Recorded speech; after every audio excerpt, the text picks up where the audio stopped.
Qué rollo, quiero mandar un saludo a mi amigo Goodfella de parte de tu amigo Jaime Munguía. Un abrazo, carnal. Ánimo.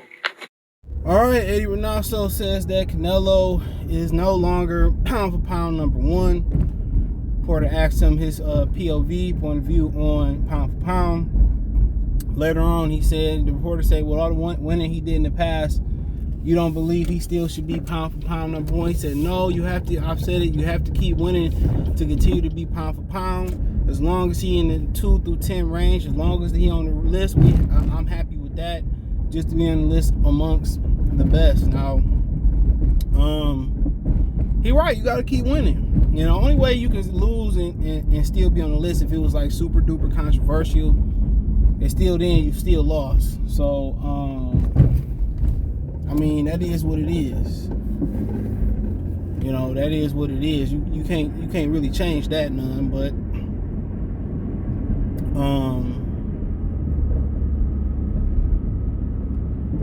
he lost. And a lot of people just need to bite the bullet and be like, well, he lost. You know what I'm saying? That's all people gotta say. Well, he lost. You know? And a lot of people can't deal with the fact, I went off the road, that he lost. and that's the fact. When you lose, you ain't pound for pound number one. Unless you come, like, if you disqualified or something like Roy Jones Jr., which Montel Griffin was, you know, he was hanging in that fight. I mean, you can make case he was winning until Roy Jones started to come on hot. I get it. I truly do. You know? But the way Canelo lost, come on. Nobody told Canelo to go up there and mess with Bivol. The way he lost, that was a dominant ass whoop. He didn't even like he deserved to be in the ring. And then you continue to look at, you know, when he has lost throughout his career, it's been, you know, even some of the victories, man. Most of his losses, you know, all his losses been by domination. And some people think Triple G did way enough to beat him in that first fight. Some people think Triple G just did just enough to beat him in the second fight.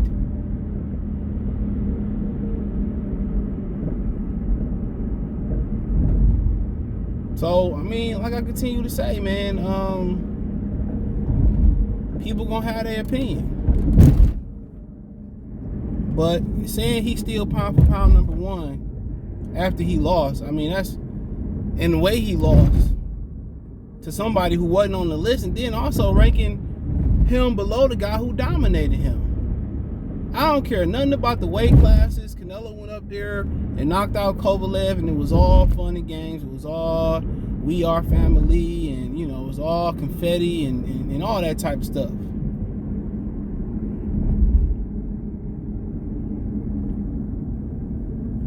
You know, we already know that what's been said, and we all know what's the truth behind that fight. We know it. We know it. You know, but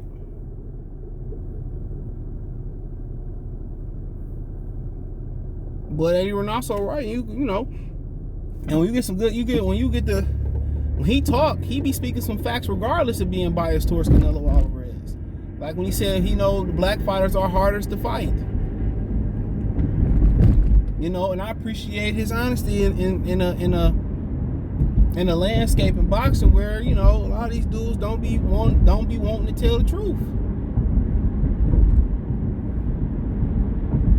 Ain't no way Canelo pound for pound still after the way he got dominated. And really, when you look at it from an organic standpoint of view, which, I mean, you can do this with every fighter, you know, he really ordinary. Somebody just called him ordinary anyway. Who just said that about Canelo? Somebody just said he been a product of matchmaking. He ordinary. Somebody just said that. I can't remember who said it. He just ordinary. It ain't nothing special about Canelo Alvarez like that. Mayweather and Lara and Triple G that showed that. He's just somebody who look indifferent from the prototypical Mexican. That's it.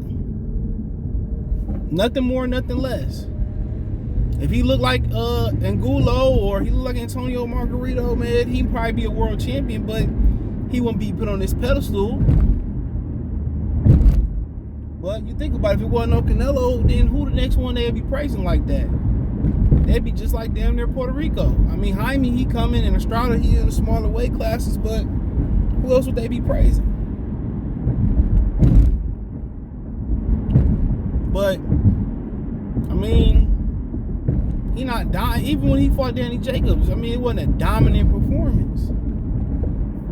You know, say what you want to say about Terrence Crawford. He puts on dominant performances consistently. You look at his contemporaries; they all struggle fighting each other. He puts on dominant performances.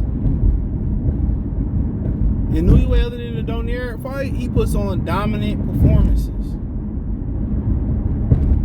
You know, Arthur Beterbiev, he puts on dominant performance. There's no difference in his performances, no matter where you go up and down the talent scale. There are dominant performances. Them really the only three that's dominating, fight in and fight out, real talk.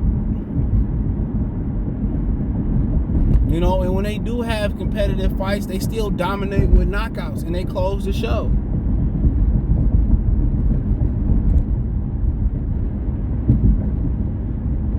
So think about that.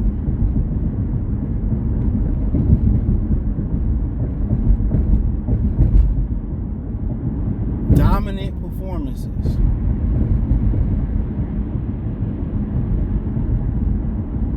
You know, and Canelo don't dominate people like that. And when he do quote unquote fight guys, they're at a they own restrictions.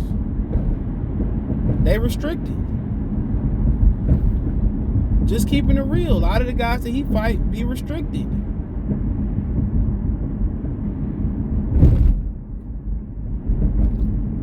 They on some type of restrictions. Secret rehydration clauses, catch weights, or he fights somebody smaller, he come in heavy and change the weight right before the weigh-in. We didn't see it all with Canelo. We didn't see it all. Come on. We didn't see it 100% all with Canelo Alvarez, bro. So, man, I mean, there ain't no point in continuing on. But Eddy Reynososo speaking facts, and now he got to climb his way up the mountain. But how you put him above Bivol is beyond me. You can't. You cannot put him above Dimitri Bivol. You can't. Dimitri Bivol, he dominated Canelo. Canelo outside the first few rounds. You couldn't even find a round to give it to him. It was hard to find him giving 3 rounds in that fight. And some of the rounds you gave Canelo, you can make a case that Bivol still won those rounds. And Bivol had to be that dominant just to get a decision over him. And I'm, you know, just looking over at the fight, I felt that he could have put some more conviction on some of them shots and knocked this motherfucker out. But maybe he just didn't want to take a chance, get dropped, get slipped, get cut, and they take it from him. So, and one of the things I like that he said before that fight, he said, "Man, long as I feel I won, I don't care. I ain't gonna let the judges dictate me. And when you go in there, you gotta be unflappable. You gotta be unbreakable when you go into those situations with Canelo Alvarez. And poise, Caleb Plant didn't have that poise, man. He don't know how to sit down on his shots. You can't go in there and move and run from Canelo and box Canelo. It don't work that fucking way. Every moment, every inch you give up without a offensive aggressive move to follow it, and Canelo will hit you on the arm and hit you on the wrist or miss, they still gonna count the aggression. Bivol knew exactly what he had to do, and Canelo don't want to go through that no more. He ain't really fight for a rematch with Floyd Mayweather like that until years down the line. So he really don't be trying to shoot that fade back. He know his limitations, and that's why he don't want to fight no Mexicans, because he know a Mexican would take his fan base and he'd be a has-been and the baton to be passed, even if they got to snatch it directly out his cold, death grip hands. But he not pound for pound. There was debate if he was pound for pound before. Only reason I had him number 1 over Crawford for a second was because his activity. Crawford not active. Canelo was active. He was active. You know, and every fight he fight is a big fight because it's Canelo Alvarez. He's gonna get everybody's best. So if you was wondering why, that's why. If Crawford was just able to continue to fight instead of just, you know, being out the ring, man, it wouldn't be no, you know, but at the end of the day, that's what Al Heyman do. That's what, you know, other promoters do that don't have your best interest. Just being real, that's what they do. That's what Oscar did to Triple G. He said if you fight Billy Joe Saunders, you won't get the Canelo fight. Ever since then, his activity rate been down the fucking drain.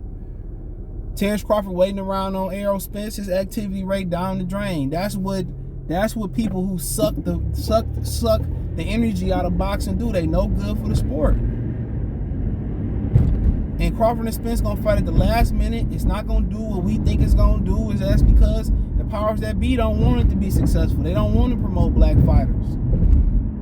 They don't want to do that shit. They don't, even the black faces in the, that's what I'm really talking about. The black faces in the sport of boxing don't want to see the brothers do good. They feel like they like old people, man. I had this old dude at my job, bro, that we got 80,000 different printers in the fucking facility, but he still want to be printing in my office because that's what he know. That's how old people get. That's why they tell you don't really move a lot of old people's stuff out the way. That's why they don't like you moving. My grandma had a TV burning her wall. She got mad we replaced it with a flat screen. Them old chunky TVs. They stuck in their ways, and that's why there's no new blood outside of Eddie Hearn in boxing. That's why everything, marketing is gone, money is dried up, the fan base is dried up because these old geezers scared. They stuck in their ways, and until they get out the way, including Oscar De La Hoya, he's stuck in his ways. Oscar, Al, and Bob, they gotta go. And you gotta get some new innovative blood in boxing, and that's what Dana White doing. Dana White understands how to market and promote fights, and he understands how to grow the sport. He know what he put in the sport is what he gonna get out of the sport. That's why he got all these fucking developmental dojo domes all over the world. He understands it take money to make money in boxing. They just want to keep taking until the sport ain't got nothing else to give. That's what they want to do. But that's all I gotta say, man. Thumbs up the video, share the video, subscribe to the channel. Next subscribe button is the bell icon button. Hit all notifications, increase your chance of notifications. We go live and drop a video. Financially, you want to support the channel, Cash App, $CJGood313, Venmo, CJGood313, PayPal link in the description. Hit the link tree, find me on Twitch, Twitter, Instagram, Spotify, Anchor, Cash App, Venmo, PayPal, Apple Podcasts, Google Podcasts, Spotify, the whole nine. Appreciate the love and support. One time for the one time. I'm the business is peace. Check out the Box News playlist for more videos like this. We gone.